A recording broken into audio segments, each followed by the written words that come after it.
Dragi moji, dobrodošli u novi video. Svi subscribe koji niste, želimo da ovaj kanal bude onako baš jak i da svi pričamo zajedno ono što volimo, a to je crime. Želimo da čujemo što više o svemu što se dešava na cijelom svetu, a to su ubistva i neke loše stvari koje definitivno mogu da nam pomognu u budućnosti, da malo stavimo prst na čelo i da kažemo nije sve baš onako kako izgleda. Idemo na današnji slučaj koji je vrlo intrigantan. Slučaj opet nekih društvenih mreža.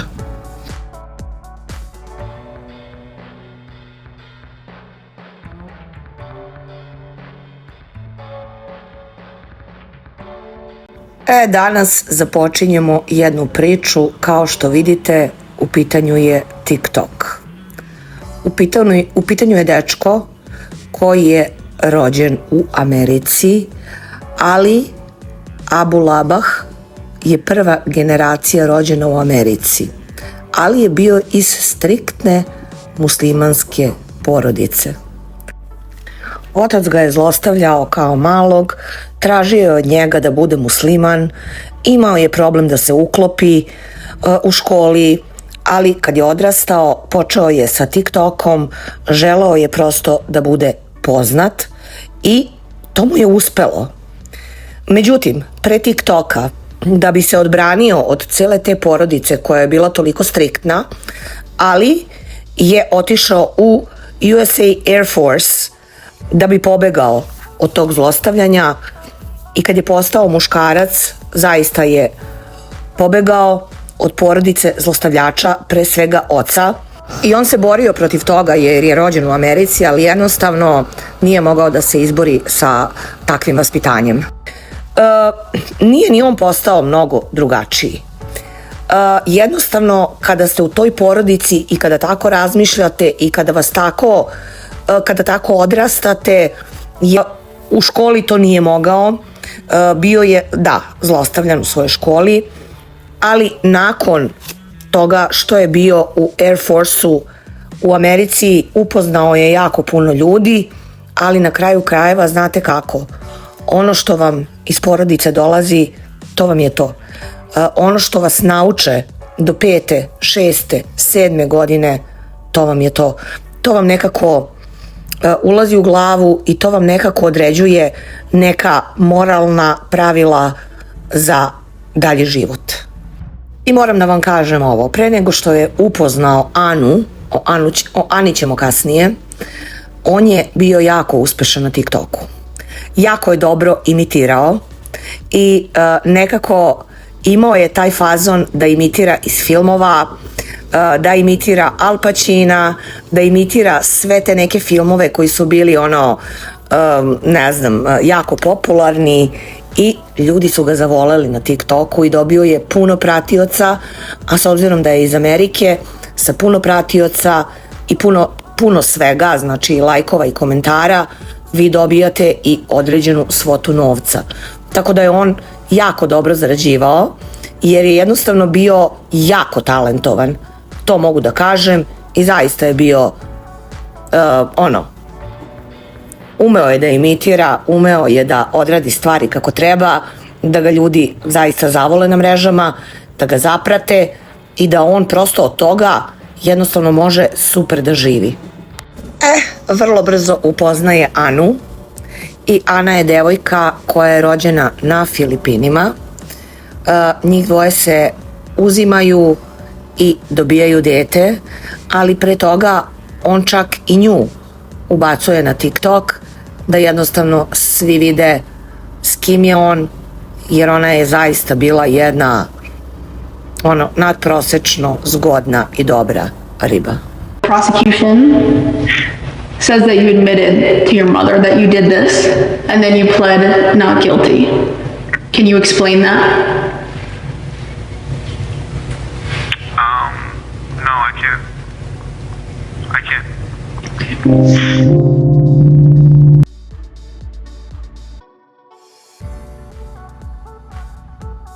I kao što sam rekla, nakon što su se upoznali, jako brzo su se spojili, jako brzo se sve to desilo, u par godina da su i počeli zajedno da žive i da su se preselili iz Virginije u San Diego i jednostavno da su napravili čak i porodicu, dobili su ćerkicu, tako da sve to nekako bilo brzo.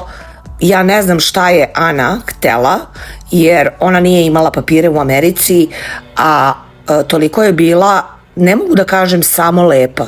Ona je završila i univerzitet u svojoj zemlji, bila je i pametna devojka i nekako ceo svet je bio ispred nje.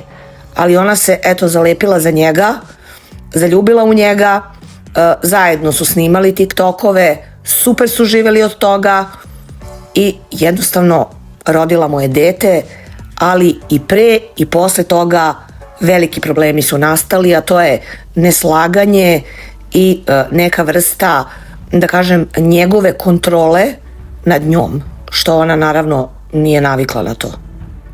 Kažu da je ona mnogo partijala, a onda ćemo čuti ljude koji su zaista njeni. That's all I can say is selfish. Pulls out like a full bag of cocaine, not like a little bag, a big bag. And we're like, what the hell? You know, are you trying to get us all in trouble? He goes, I'm Jin Kid. I can do whatever I want. Nobody can touch me. I'm Jin Kid, you know?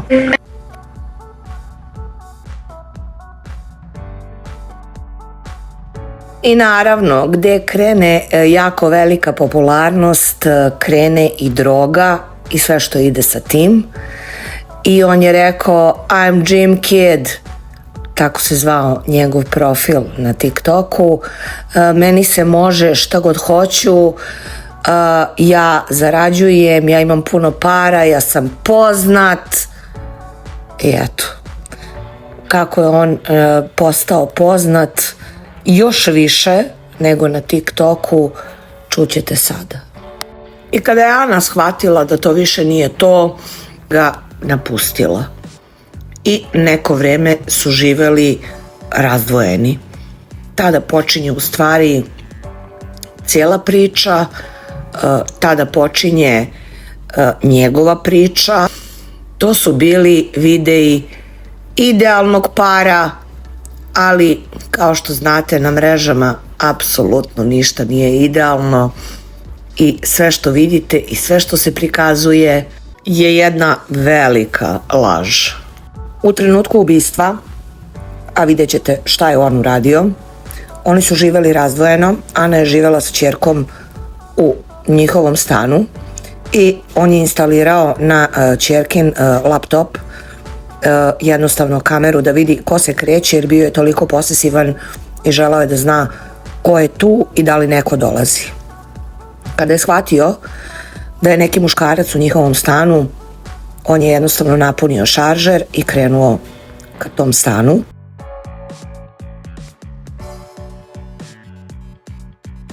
Bedna priča za sudije i sve ostale na suđenju je da on uopšte nije bio svestan, nije znao šta radi i on uopšte nije znao da je upucao Anu.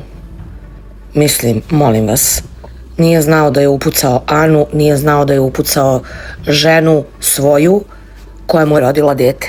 Ljudi, on se na suđenju ponašao toliko bahato da je to ono van svake pameti. Umesto da bude manji od makovog zrna, on je jednostavno svima odgovarao, ništa mu nije odgovaralo što drugi ljudi kažu, na sve je imao prigovor on, ne njegov advokat, tako da to je njemu još više ugrozilo cijelo njegovo suđenje povodom ubistva njegove žene Ane i dečka koji je u njenom stanu. Sweet young woman whose absence has left a hole in my heart that can never be filled. Anna Marie was not only my sister but also one of my best friends. Our childhood was filled with laughter, love, and countless moments of joy. My favorite memories with my sister were of us growing up together. Her beautiful smile and laughter always made us happy. As we grew up, I can remember so many fun times when our family would get together because her presence Her presence was, I can remember so fun times when her family would get together because her presence was always so uplifting. She always thought of others first before she would take care of herself. She was always very uplifting to those around her. She had such a gentle spirit, kind, and could easily find joy in the simplest of things. She brought joy and happiness to all those around her. And until now, I still have a hard time knowing my sister is gone. No more calls, birthdays, Christmas. My sister was the most loving, patient, gentle, and forgiving person. And this person took her away from us. He was the one who was supposed to protect his wife and the child, but instead, he made them scared and even terrified of him. Throughout the trial, he pretended to be surprised that Anna Marie wanted to leave him. As you can see, my sister tried so hard to forgive him and have him so many chances and covered all his abuse and lies. She did not even tell me about the abuse just to protect him. But he took advantage of her and kept abusing her anyways. But he lived at our families when he lived at the family house and also on the phone. He talked like an angel and promised he will never hurt my sister. Znači, to dete je izgubilo majku, ali to dete je izgubilo i oca. Jer on ako misli da će se izvući, to je velika šarena laža i niko se nije izvukao, tako da ne znam zbog čega to rade, jer ta deca posle odrastaju u velikoj traumi da je tata ubio mamu i da će ostati u zatvoru do kraja života. Evo ovako, s obzirom da se on oglasio kao da je on nevin, bilo je suđenje, znači kompletno suđenje njemu. Čuli ste sestru Aninu, govorio je i Anin otac i rekao je da ga ne smatra muškarcem, da on treba da istroli u zatvoru i da treba da dobije doživotnu robiju bez ikakve mogućnosti pomilovanja. Čovek je pristao na suđenje i to je nešto što mu je možda bilo loše, jer svakako je dobio doživotnu kaznu bez mogućnosti pomilovanja. Međutim, on je takođe bio svedok na svom suđenju, znači imao je svoj iskaz i to je bilo toliko bedno i jadno da su svi apsolutno znali u istom trenutku da ne postoji način da se on odbrani. Ne postoji način da ga njegovi advokati odbrane, postoji jedina varijanta, a to je da dobije najgoru moguću kaznu.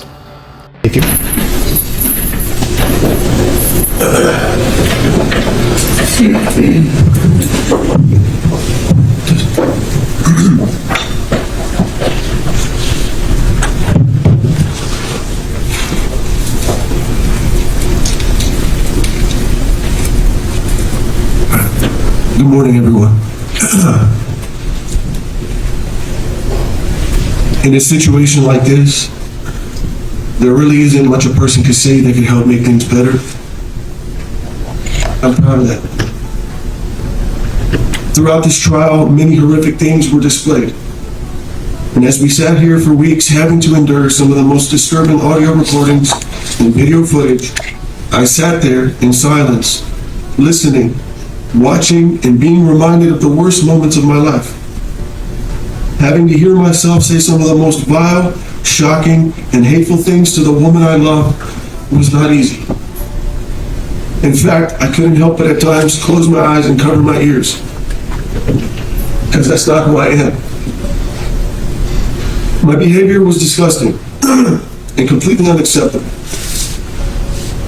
So when the time came for me to take the stand, I tried as best as I could to help make some sense of all this. To explain that everything you all saw in the last few months leading up to this incident was a horrific result of the tragic downfall to a once beautiful relationship. But even so, in those 3 days that I took the stand, I was able to share and say a lot of things, except the one thing I wanted to say the most. I am so incredibly sorry to each and every one of you who have been affected by this. I cannot imagine the pain that I've caused your family. I saw the look on all your faces and the tears in your eyes, and I hate that I'm the reason for it. Day of October 21st, 2021, I was in the worst physical and mental state of my life. I was sick, suffering from an untreated severe mental illness that was combined with a crippling drug addiction, which put me in a state of a drug-induced cycle of myself.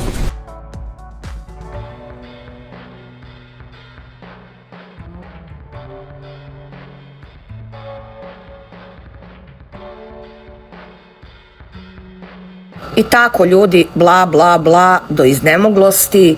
Videli ste ga pre sa dugom vezanom kosom, sad se ošišao, sad je fin, sad je njemu žao za sve što se desilo i rekao je čak da je bio mentalno bolestan. Ne, nisi. Da, možda si koristio kokain, ali to te ne opravdava da ubiješ dvoje ljudi. Između ostalog i majku svog deteta koje je ostalo, nažalost, zbog tebe siroče.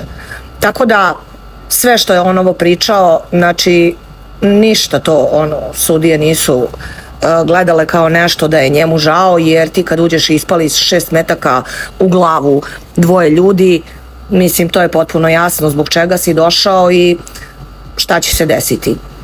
On je ljudi dobio doživotnu kaznu bez mogućnosti pomilovanja i nekako to je bio i cilj svega ovoga. Ovo suđenje je bilo, ja mislim, 2023. godine i nadam se da će istruliti u zatvoru i da više nikoga neće moći da povredi, a neće moći. Moći će možda nekog svog stanara u zatvoru, ali to nije toliko bitno jer će on biti u odjelu gde su ubice. On je jedan ubica, krvoločni, koji nije mogao da se pomiri sa tim da je izgubio ženu svog života, a izgubio je baš zbog toga što je bio jako posesivan, jako ljubomoran i jednostavno jako jedna osoba koja je volela da kontroliše sve. Jednostavno neke žene to ne dozvoljavaju, ne mogu da podnesu, ne mogu da izdrže bez obzira na ljubav. Ostavila ga je, ni to nije mogao da podnese i eto. To vam je priča današnja. Nadam se da vam se svidelo. Jedna tužna priča, da kažem, jer žena jednostavno nije shvatila s kim ima posla na vreme. Zato je to, da kažem, nekako i priča koja ide na nauk svima nama, da kada upoznamo nekoga i kada mislimo da je nešto najsjajnije i najbajnije, da moramo malo da uđemo u suštinu te veze, jer nekada veza koja izgleda sjajna, tamo negde u privatnosti vi osetite da to nije baš tako. Hvala vam puno, vidimo se u nekom narednom videu. Veliki pozdrav!